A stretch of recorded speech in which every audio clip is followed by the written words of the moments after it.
I'd like to call everybody to attention here to get started with our wonderful speaker. If you can find your seats. It's not one of these. It's one of those. Just be comfortable. Don't get up. Don't lean up. Be natural. All right, everyone. Please take your seats. We have an amazing speaker that I look forward to introducing to all of you here. I'm still doing it, aren't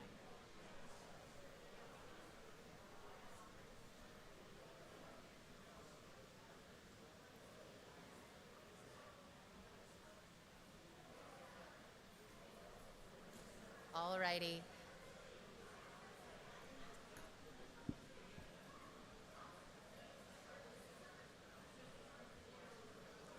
Thank you so much, ladies and gentlemen. It is my great honor to introduce our distinguished speaker. Thank you all. It is my great honor to introduce our distinguished speaker, Rabbi Larry Cernowitz. Rabbi Cernowitz is not only an entrepreneurial rabbi, but also a dedicated teacher, writer, speaker, and community organizer. His deep curiosity about the world and humanity has driven his lifelong commitment to inspiring individuals and families to create sacred moments in their lives. Rabbi Cernowitz's work spans education, interfaith matters, prayer and spirituality, social justice, and reconnecting those who have distanced themselves from Judaism. He has been a pillar of support for families during their most significant life events. In recognition of his impactful work, Rabbi Cernowitz was inducted into the Martin Luther King Jr. International Board of Preachers at Morehouse College in 2002. His accolades include the Camden County MLK Freedom Medal, the Faith in New Jersey Social Justice Award, the Ambassador Award from the New Jersey Governor's Council on Mental Health Stigma, and the Pennsylvania Human Relations Commission Trailblazer Award. Notably, he delivered the opening prayer for the United States House Representatives in 2019. Rabbi Cernowitz is actively involved in various organizations, including the Greater Atlanta Reformed Clergy Association, the Atlanta Rabbinical Association, and the American Jewish Committee in Atlanta. He also serves on the Cobb County Ethics Board and as a police chaplain for the Cobb County Police Department. A member of the Leadership Atlanta Class of 2023, Rabbi Cernowitz continues to lead and inspire. With a rich educational background, including a Master's of Arts in Hebrew Literature and Rabbinic Ordination from Hebrew Union College, as well as a Master's in Education from Temple University, Rabbi Cernowitz has served as the senior rabbi of Temple Kol Emeth in Marietta, Georgia, before becoming the CEO of Hillels of Georgia. Please join me in welcoming Rabbi Larry Cernowitz.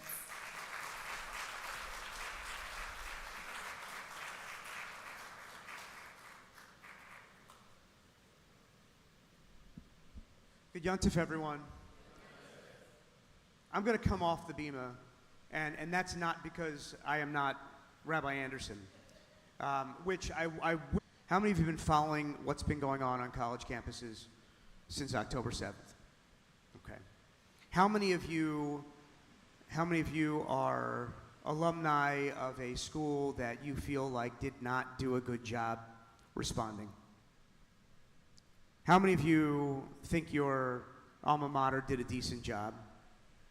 How many of you, with your hands up, went to school in Georgia? Okay. Take a look at that, if you noticed that.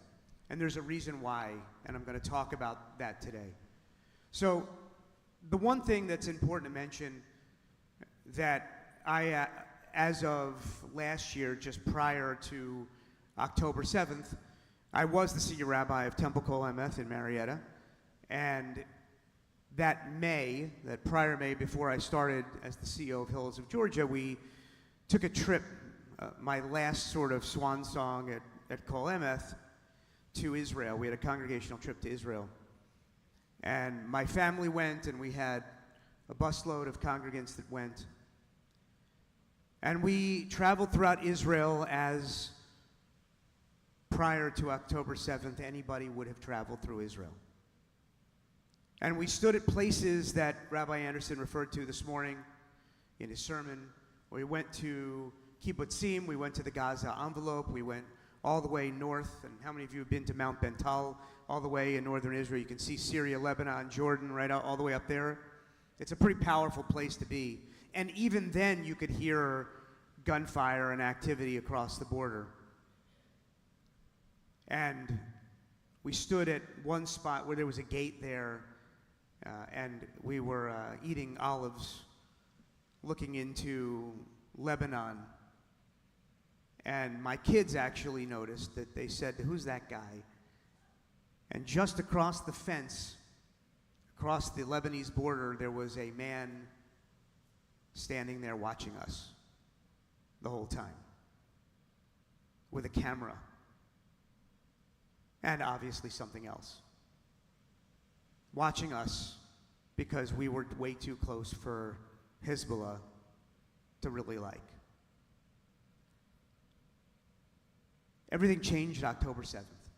And I want to put it in perspective because we were here last year for Yom Kippur as well. And you gave a very good sermon last year, by the way, as well.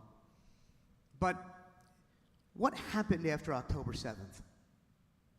What happened? It wasn't only the worst massacre, as the talking points go on, if you've watched any media over the last year, the worst massacre of Jews since the Holocaust. Yes, of course it was.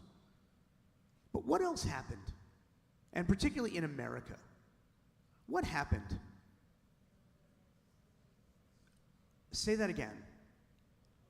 It opened, and as rabbis, we're very careful with language that we hear, opened up anti-Semitism. I would actually say it resurfaced again because it's been here for a long time. Longer than many of us may have realized. Because how many of you noticed and followed the encampments across the United States? What'd you notice? And I will tell you is that I don't think, and I'll say this correctly, Dana, if I'm wrong, that North Face is not a sponsor of High Holiday Services at Emanu-El, right? And guess what? What did you notice in the encampments? They were all the same tents, all where across the country on every single campus. That's so interesting, isn't it? It's not a coincidence. Not in the least bit. And by the way, after the encampments went down, there was a big sale, if anybody got, on lightly used North Face tents. But what happened, this is something that we all need to understand, which is everything erupted across the country in a very strategic way. Why was it so strategic? Why did things happen the way they did? Because there's been anti-Semitism in this country since the first Jews came over in 1654, and Governor Stuyvesant and all of those that welcomed those Jews didn't want the Jews there anyway. But something else happened that was much deeper on October 7th. It activated the cells that are in the United States already. These aren't conspiracy theories, because anybody who hears and anybody who knows, how do you know why things happen the way they do? You have to follow the what? Follow the money. And right now, thank God, there is a congressional investigation into Students for Justice in Palestine. And what's known nationally here as the American Muslim movement, which is overseeing funds that have been funneled into the United States. There is hearings right now that are going on. Our attorney, some of you may know Mark Goldfeder, who is the attorney on retainer for Hillels of Georgia, but also he works for the Brandeis Center, for those of you who know the Brandeis Center, which has been behind a lot of the anti-Semitic lawsuits across the country. So let's back up. There are professors that have been preaching on college campuses for years and spreading anti-Semitic lies all over the place. And what's been going on is that 20 years ago, those students in those classes, as money began to come into universities across the country, those students are now who? They're, well, some are professors for sure. They're parents. They're parents all across the country. 20 years ago, if you can remember, do you remember a socialist, democrat, progressive movement that is as anti-Semitic back 20 years ago? No. It's interesting and convenient that now we have it. And how many of you have been following Stop Cop City? Right? Stop Cop City in Atlanta. Stop Cop City, who is behind Stop Cop City? It is a group called the Socialist Democrats, or PSL Atlanta. How many of you have heard of them? Pay attention. If you haven't heard of PSL Atlanta, they are an incredibly disruptive and hateful group of people. So here's the issue and what's going on after October 7th on college campuses. And I will say this. The Jewish community obviously has come together. How many of you went to the October 7th commemoration in Sandy Springs this year? How many of you went last year on October 10th? Okay. What we noticed, the Jewish community has really come together.